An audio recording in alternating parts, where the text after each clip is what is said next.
Tonight's top story, a judge has declared a mistrial in the trial of two former Albuquerque police officers accused of murdering homeless camper James Boyd. The jury could not reach a unanimous decision, resulting in this deadlock, and this announcement comes after nearly 3 days of deliberation. We have team coverage tonight on this development. We want to start with Kai Porter. Kai.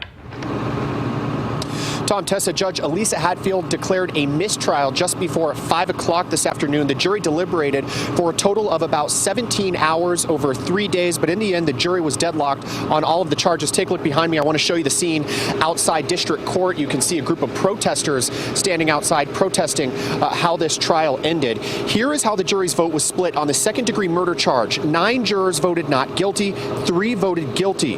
The jury was also deadlocked on the aggravated battery charge. Sandy was also facing, but we don't know how the vote was split on that charge. Now, this was a very complex and lengthy trial. The jury heard for more than 2.5 weeks of testimony. It will now be up to the next district attorney to decide if Sandy and Perez will be retried. Sandy's attorney, Sam Bregman, had this to say after the judge declared a mistrial. This was, I think, a misguided prosecution, and a jury basically just came back at a vote of 9-3 and agreed with us.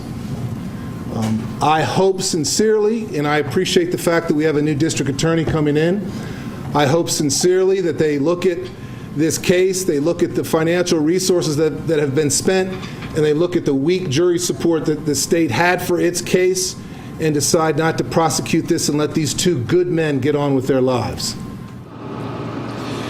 Sandy and his family members did not speak to reporters after the mistrial. Bregman said it was an honor to defend Sandy. Bregman also said if the next DA decides to retry this case, he will defend Sandy free of charge. Back to you. Ahmad Assad, our legal expert, joins us now.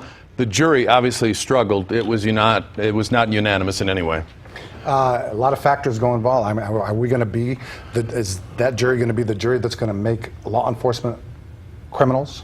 They're going to be convicted criminals. I mean, this is particularly significant, difficult things that they were dealing with. Not easy. Our new DA is going to be Raul Torres. Does the count in this, that 9-3 for acquittal, weigh in his decision as to whether or not we retry these officers? I think it will. Whether it's him or whether Randy decides to keep it and decide that issue. Remember, they sent it because of a conflict. Mm-hmm. She may be ultimately the one that makes the decision, or she gives it back to Raul. But in either context, that is a pivotal question, and the decision should be based on whether there's going to be any further evidence that's going to be able to convince those 9 others to either convict or the 3 to acquit. And when could we have the decision on whether we're going to have another trial? I think it could be relatively shortly in terms of the next few weeks. I don't anticipate in the next couple days anything happening. Okay.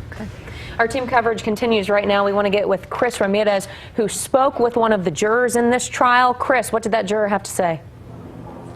And Tessa, we actually tried to speak to all of the members of the jury. Only one, the elected foreperson, would speak to us. He said that his colleagues in the jury really took deliberations very seriously. They went through all of the evidence. They weighed the credibility of all of the testimony that they heard on the stand. But at the end of the day, as you heard Kai mention, they just could not come up with a unanimous decision. Let's play part of that interview that we did a little bit earlier this evening. I'll be honest, I did feel like the officers were guilty. For me, it was, for those that viewed the tape unedited, in the turn that he made away from the officers and what some of us felt was a surrendering fashion, made it for the most part clear. They also there was other things leading up to how he, Mr. Boyd, surrendered. That juror, of course, identifying as one of 3 people who says that he felt the defendants were guilty and his vote went that way. He did go on to say that even though he felt that way, he didn't think the prosecution did a good enough job of persuading the entire jury that these defendants were, in fact, guilty. With that, let's send it back to you guys back in the studio. Thank you, Chris. And the defense attorneys planted seeds of doubt. What was the most effective seed in your mind? I think the idea idea that training, the officers acted in conformity with their training. So thereby they could not have formulated the intent to commit murder. That, in my opinion, was the most pivotal, foundational requirement to defend these particular defendants.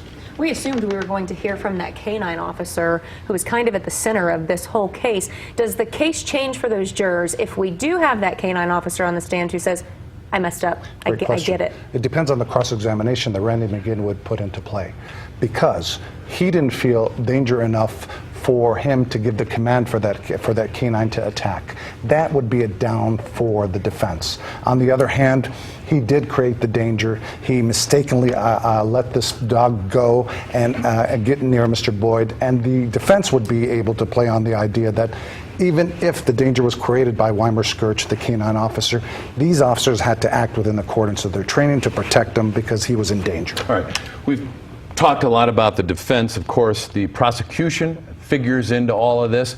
We want to go live now to our Caleb James. He has been trying to talk to prosecutor Randy McGinn. Caleb. And Tom, we did get a chance to talk to Randy McGinn after this hung jury announcement earlier this afternoon. Of course, the very fact that it was a hung jury means some of those jurors did indeed vote for conviction. And when we talked to Randy today, we asked her, does this feel like a loss for you? She said, it's approaching the opposite of that for her. She says that going into this case, she knew that around the country, similar cases, prosecutions of police officers for things they did on the job have far and away resulted in acquittals. And she said she knew that was probably the most likely thing to come out of her prosecution of this case.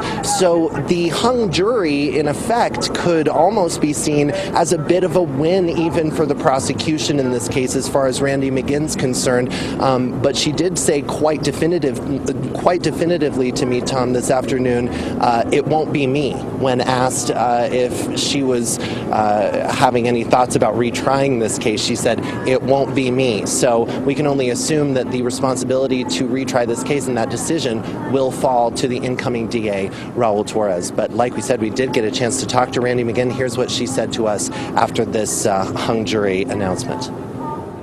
Does it feel like a loss, or does it feel like a success? What does it feel like for you? It's obviously, some people voted for conviction, right? That's correct. So. They did not get acquitted. So here's the thing. It feels like the same conversation people are having all around the country over these police shootings. It is not a surprise to me that the jurors in Albuquerque would be as polarized as everybody else is about on-the-job shootings by police officers. I mean, all across the country, some people think we shouldn't prosecute police. Some people think we should, and so that's not a surprise to me at all. In fact, this is what I anticipated would be the most likely result. And of course, the discussion about this case continues. The discussion about the climate regarding law enforcement across the country continues. And of course, that question of whether this case should be brought to trial again continues. For now, we're live at District Court, downtown Albuquerque. Caleb James, KOB Eyewitness News 4. Tom. All right, Caleb, thank you so much. Randy McGinn putting to rest all the question over whether she's going to decide if this goes to a retrial. But did she get a victory in the fact that we're talking about it? We're probably going to have leadership conversations about what we expect from our police officers. I think she acted as a responsible prosecutor. She let the jury know everything. She wasn't up and down about admissibility, and she has, in fact, won in a way where this outcome was not a surprise to her. Like she indicated, in fact, the hung jury was what she anticipated.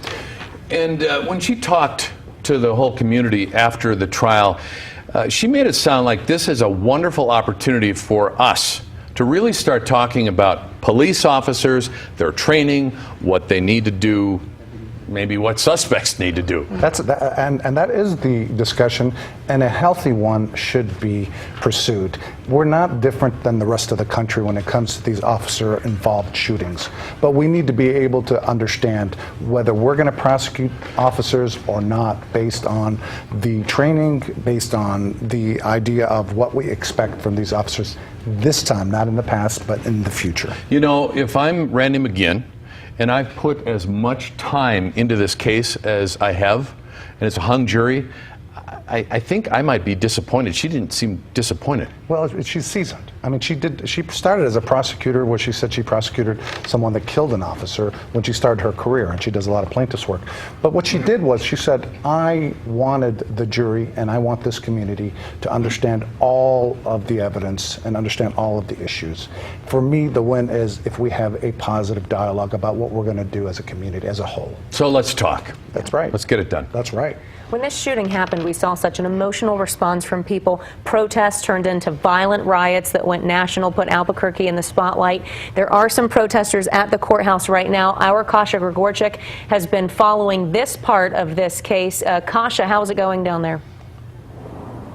Hey there, Tessa. Yes, we've been listening to some protesting efforts organized by the Southwest Organizing Project for the last 20 minutes or so. As you can see, they're organizing right behind me in front of the district courthouse. I'm going to let you take a closer look at some of the signs they're holding while I go over some of the points that they've been making. They want to know who is responsible for the death of James Boyd. Now, they say they appreciate the efforts of the jurors, but they want that question answered. Now, one woman even said she was afraid that an Albuquerque jury would acquit. Now, they're glad that 3 jurors kind of stuck to their guns, and they claim they were happy that at least 3 jurors wanted to find Sandy and Perez guilty. Now, the police officers, they're saying they have a message to the entire nation. These speakers behind us, they say there's an epidemic of excessive force, not just here, but across the nation, and that is a big part of the message they are trying to carry out. As you can see right behind us, they're probably on the 7th or 8th speaker of the evening. We'll continue to bring you updates as they become available. Back to you guys for now. All right, once again, a hung jury in the trial of those 2